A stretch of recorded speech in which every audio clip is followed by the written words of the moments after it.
അത്ഭുതങ്ങൾ തീർന്നിട്ടില്ല, അടയാളങ്ങൾ തീർന്നിട്ടില്ല കാലത്തിൽ ഈ ലോകത്തിൽ. എൻ്റെ പേര് മേരി. ഞാൻ കൊഴിഞ്ഞാമ്പാറ ഇടവയിൽ നിന്ന് വരുന്നു.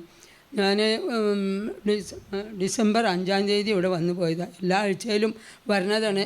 ഞാൻ അന്ന് ഇവിടെ വരുമ്പോൾ എനിക്ക് പനി ഉണ്ടായിരുന്നു. അന്ന് എൻ്റെ ബർത്ത്ഡേ ആയിരുന്നു. അപ്പം ഞാൻ പറഞ്ഞു എന്ത് പനി വന്നാലും ഞാൻ അവിടെ പോയി പ്രാർത്ഥിച്ചിട്ടേ ഇരിക്കുള്ളൂ എന്നും പറഞ്ഞ് ഇവിടെ വന്നതാണ്. പിന്നെ 15-16 ദിവസത്തോളം പനിയായിട്ട് കിടന്നു. ആസ്പത്രിയിൽ പോയി ഗ്ലൂക്കോസ് കയറ്റും, ഇഞ്ചക്ഷൻ ചെയ്യും, വരും, അങ്ങനെ കിടന്നു. വീട്ടിലാണെങ്കിൽ കുറച്ച് പണി നടക്കുന്നുണ്ടായിരുന്നു. അത് കാരണം എല്ലാവരും പറഞ്ഞു ഇവിടെ നിൽക്കണ്ട, ഇവിടെ കിടന്നാൽ പൊടിയൊക്കെ പെട്ടിട്ട് സൂക്കേട് കൂടുള്ളൂ എന്ന് പറഞ്ഞു. പിന്നെ മക്കളുടെ വീട്ടിലൊക്കെ പോയി അവിടെ നിന്നിട്ട് ഒന്നും പനി മാറിയില്ല, മരുന്ന് കഴിച്ചാലും ഒന്നും മാറില്ല. അവസാനം പ്രാർത്ഥിക്കാനും പറ്റുന്നില്ല. ഞാൻ എപ്പോഴും കരുണയുടെ മാതാവിൻ്റെ ബൈബിളും കരുണയുടെ മാതാവിൻ്റെ പുസ്തകം വായിക്കാണ്ട് കിടക്കില്ല. എനിക്ക് ഒന്നിനും ഒരു ബോധവും ഇല്ല, അറിവോ ഒന്നും. ഞാൻ എവിടെ കിടക്കണേ, ഏത് ലോകത്താണെന്നൊന്നും എനിക്ക് ബോധമില്ല. അങ്ങനെയായിരുന്നു പനി. ഞാൻ അറിഞ്ഞു എനിക്ക് മരുന്നൊന്നും വേണ്ട, എനിക്ക് ദൈവം എന്നെ മാറ്റിത്തരും, എനിക്ക് മാറ്റിത്തരും, എന്തോ ഇതൊരു പ്രശ്നമുണ്ട് എന്ന് പറഞ്ഞിട്ട് ഞാൻ അങ്ങനെ 2 വീട്ടിലും മകളുടെ 2 പെൺമക്കളുടെ വീട്ടിലും പോയി. അത് കഴിഞ്ഞു ഡിസംബർ 25-ാം തീയതി ക്രിസ്മസിൻ്റെ അന്ന് എനിക്ക് പള്ളിയിൽ മക്കൾ പറഞ്ഞ് നിർബന്ധിച്ച് കാറിൽ കൊണ്ടുപോയി. അവിടെ ചെന്നിട്ട് എനിക്ക് കുർബാനയൊന്നും കാണാനൊന്നും പറ്റിയില്ല, എനിക്കൊന്നും ബോധമില്ലാത്ത മാതിരിയായിരുന്നു. അവസാനം അത് കഴിഞ്ഞ് ഇവിടെ വന്നു നോക്കിയപ്പോഴേക്കും എനിക്ക് കുറേശ്ശെ വെളിച്ചം വന്നു തുടങ്ങി, പ്രകാശം കിട്ടി തുടങ്ങി. അപ്പം ഞാൻ കരുണയുടെ മാതാവിൻ്റെ പുസ്തകം വായിക്കാൻ തുടങ്ങി, ബൈബിൾ വായിക്കാൻ തുടങ്ങി.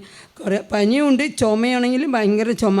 അപ്പോൾ അത് വായിക്കുമ്പോൾ മാതാവിൻ്റെ സന്ദേശത്തിൽ എനിക്ക് കിട്ടി, ഇത് സാത്താൻ എന്നിൽ നിന്ന് അകറ്റാൻ വേണ്ടി നിനക്ക് തന്നിട്ടുള്ളതാണ്, നീ മുറുകെ പിടിച്ച എന്നെ മുറുകെ, ഞാൻ നിൻ്റെ കൂടെയുണ്ട്.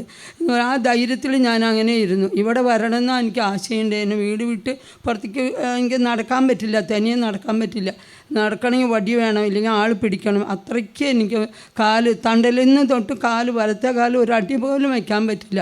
അങ്ങനെയായിരുന്നു. ഇപ്പോൾ ഞാൻ കഴിഞ്ഞ 2 ആഴ്ച മുമ്പ് എൻ്റെ മകൻ്റെ വണ്ടിയുടെ ലൈസൻസ്, പിന്നെ ബാങ്കിൻ്റെ കടലാസ് എന്തൊക്കെയോ കാണാണ്ടായിപ്പോയി.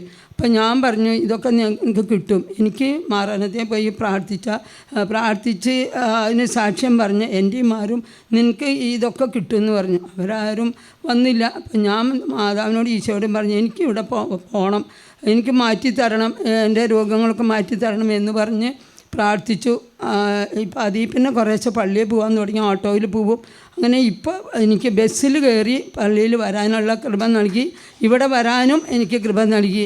മറ്റത് എനിക്ക് തീരെ നടക്കാൻ പറ്റില്ല, ഒരു അടി വയ്ക്കാൻ പറ്റില്ല വലത്തെ കാലുകൊണ്ട്, തണ്ടലും കാലും അങ്ങനെ വേദന. അപ്പോൾ അന്ന് 4-5 കൊല്ലം മുമ്പ് ഡോക്ടറെ അടുത്ത് പോയപ്പോൾ ഡോക്ടർ പറഞ്ഞു തണ്ടലിക്ക് എല്ല് തേയ്മാനാണ്, അമ്മച്ചി നന്നായി റെസ്റ്റ് എടുക്കണം എന്നൊക്കെ പറഞ്ഞു. ഞാൻ കുറച്ച് നാൾക്ക് റെസ്റ്റ് എടുത്തു. പിന്നെ ഞാൻ എൻ്റെ പ്രാർത്ഥന തുടങ്ങും. ഞാൻ 2-2:30-3 മണിയാകുമ്പോൾ ദിവസവും എണീക്കും, പ്രാർത്ഥിക്കും. പക്ഷേ പനി വന്ന സമയത്ത് എനിക്കൊരു ബോധമെന്ന് പറയുന്നതില്ല, യാതൊരു ബോധമില്ല. പ്രാർത്ഥിക്കണോ, ഞാൻ എവിടെയാണ്, എന്താണോ, ഒന്നും ഒരു ബോധമില്ലാണ്ട് കിടന്നിരുന്നു. ഇപ്പോൾ ദൈവത്തിൻ്റെ കൃപ കൊണ്ട് മാതാവിൻ്റെ സന്ദേശം വായിക്കുന്നുണ്ട്, ബൈബിളും വായിക്കുന്നുണ്ട്. 2:30-3:15 ആകുമ്പോഴേക്കും എന്നെ എണീപ്പിക്കും. ഇന്നും കൂടെ 3:15 ആകുമ്പോഴേക്കും ഞാൻ എണീറ്റു. എല്ലാ കാര്യങ്ങളും എൻ്റെ അമ്മയെ യേശു എന്നെ വഴി നടത്തുന്നു. അതിന് യേശുവേ അങ്ങേക്ക് ഞങ്ങൾ കോടാനുകോടി നന്ദി, അമ്മയ്ക്ക് ഈശോയ്ക്കും കോടാനുകോടി നന്ദി. ഇന്നേ ദിവസം ഇവിടെ വന്നതിനും വരാൻ പറ്റിയതിനും ഓർത്തുകൊണ്ട് നന്ദി പറയുന്നു. ഭർത്താവ് ബസ് കയറാൻ എനിക്ക് പറ്റില്ല, ഞാൻ വീട്ടിൽ എനിക്ക് ഒന്നുമില്ല എന്ന് പറഞ്ഞിട്ടാണ് വന്നിരിക്കുന്നത്. രാത്രിയും ഇപ്പം എണീക്കാൻ പറ്റുന്നുണ്ട്. പനി വന്ന സമയത്ത്, ചുമ വന്ന സമയത്തൊന്നും ഉറക്കമില്ല, പക്ഷേ എനിക്ക് പ്രാർത്ഥിക്കണമെന്നുള്ള ബോധമൊന്നും ഉണ്ടായിരുന്നില്ല. ഇപ്പോൾ എല്ലാം ശരിയായി വന്നു. പനി ഉണ്ടായിരുന്നു, കർത്താവ് സുഖപ്പെടുത്തി. ഹല്ലേലൂയ.